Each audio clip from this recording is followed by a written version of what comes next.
Marvel's 12-part miniseries Secret Wars debuted over 30 years ago, forever changing the comic book industry by ushering in the era of quote-unquote event comics. Written by former Marvel editor-in-chief Jim Shooter, Secret Wars starred nearly every major superhero and villain in the Marvel universe. These iconic characters are teleported to the planet Battleworld by the cosmic badass known as the Beyonder, who gives them simple instructions: slay your enemies, and all that you desire shall be yours. Those who grew up in the 1980s and are still reading comics today likely credit Secret Wars as the foundation of their fandom. And it is with that in mind that I'm Will for What Culture, back from hunting clangers on Mons Agnes to bring you 10 reasons why we're still in love with Marvel's Secret Wars.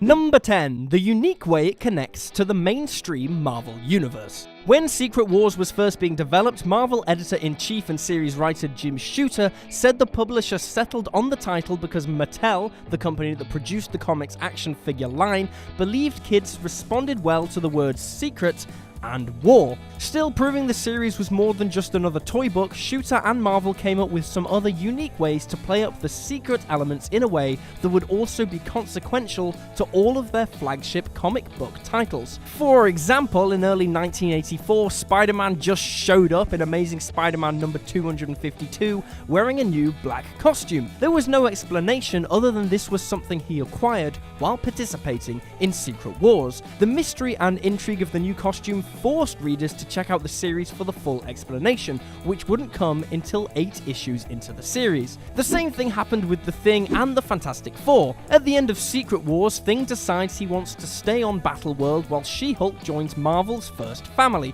But in the Fantastic Four comics, this new status quo was introduced in issue number 265, which was published nearly a year before The Thing made his decision in Secret Wars. Rather than spoil Secret Wars, readers of Fantastic Four were urged by Marvel's editors to pick up a copy of this new miniseries to find out why their lineup was so dramatically different.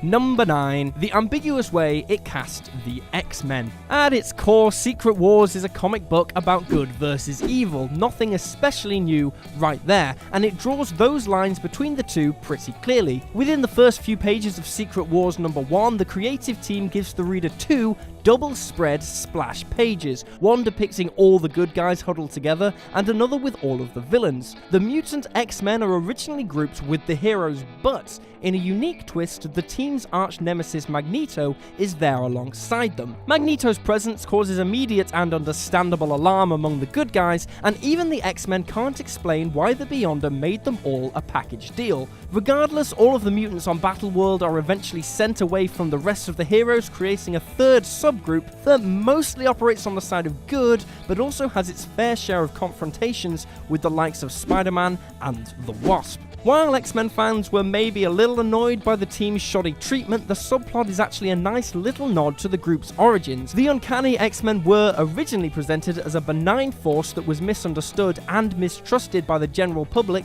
for being different. Silver Age stories also depicted other Marvel heroes as being leery of the group. So while the Beyonders' instincts were right in grouping the X-Men with the good guys, having the team cast as outsiders, even by Marvel's most virtuous heroes, is historically accurate. Number 8. Mike Zeck's covers. Oh my god, guys, check out these covers. Wait a sec, check this.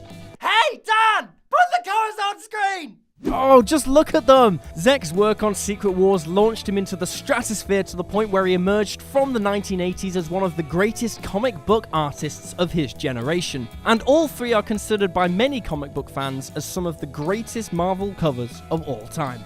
Number 7. Everyone who mattered was involved. When it came to packing Secret Wars with A-list talent, Marvel did not take any shortcuts. From a comic book storytelling perspective, the A-list cast gave Secret Wars an enormous amount of credibility. It sent a message to readers that this was a series that was going to have stakes.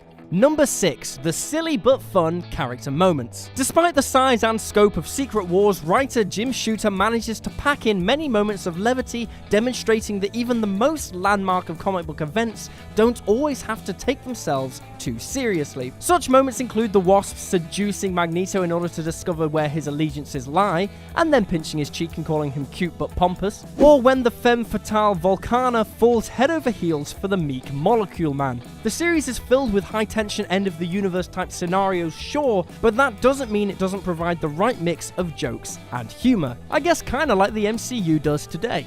It's good talk. Number 5. Awesome superhero moments. In addition to the silly, light-hearted moments littered throughout the series, Jim Shooter also delivers some dramatic superhero sequences that emblemise why so many people love the comic book medium so much. Secret Wars 3 gives us some of the greatest moments in Spider-Man history when he single-handedly makes a mockery of the X-Men's A-Team, dancing around the likes of Wolverine, Colossus, and Cyclops while throwing punches and kicks. And in case anybody needs to be reminded of what the Hulk is capable of doing, in Secret Wars number 4, the Green Monster holds up an entire mountain in order to save his teammates from being crushed underneath. The creative team is careful to give almost every character his or her due in Secret Wars, and no character ends up looking that much better than anyone else in the series. By showing such attention to detail, no fan could claim that his favourite hero or villain was neglected by the creators, which for such an ensemble cast is quite an insane feat. Number 4. The action figures. Critics of Secret Wars have derided the series as nothing more than a toy book, a cynical ploy by Marvel to keep pace with the distinguished competition and its superpowers line of action figures. Now, to be fair, there's probably a lot of truth to this criticism, but the Secret Wars line, produced by Mattel, will likely bring back a lot of fond memories for children who grew up in the 80s. For some of these young consumers, the Secret Wars line was probably their introduction to the Marvel Universe, and by tying the figures into the comic book series, Marvel certainly gained a few readers in the process. Meanwhile, the battle for action figure supremacy between Superpowers and Secret Wars was just another instance of the ongoing competition between DC and Marvel. The Superpowers line featured action whenever someone squeezed the arms or legs of the figure, while the Secret Wars toys all came with shields and moving lenticular graphics. Both series of toys proved to be hugely influential, and one's opinion of which one was better likely reflects that person's opinion on Marvel versus DC. Number 3. Doctor Doom was awesome. If there was any doubt about who was the greatest, most diabolical villain in the Marvel Universe, Secret Wars settled that debate with its portrayal of Doctor Doom. When Secret Wars first began, it appears that writer Jim Shooter is pitting all of Marvel's heroes against the cosmic force of the Beyonder, but as the storyline evolves, it becomes unquestionably clear that the battle world's primary antagonist is the metal-faced Doom. Towards the end of the miniseries, Doom actually succeeds in stealing the Beyonder's cosmic power in a move fit for a galactic conqueror, and erects a 200-mile-tall golden tower as his home base. Of course, Doom ultimately loses his grasp on the Beyonder's power, but that doesn't diminish the fact that for a few issues of comic book time, he was the most omnipotent force in the Marvel Universe. Secret Wars gives readers Doctor Doom at his absolute peak. If you're even casually interested in the character, you're guaranteed to love how he comes across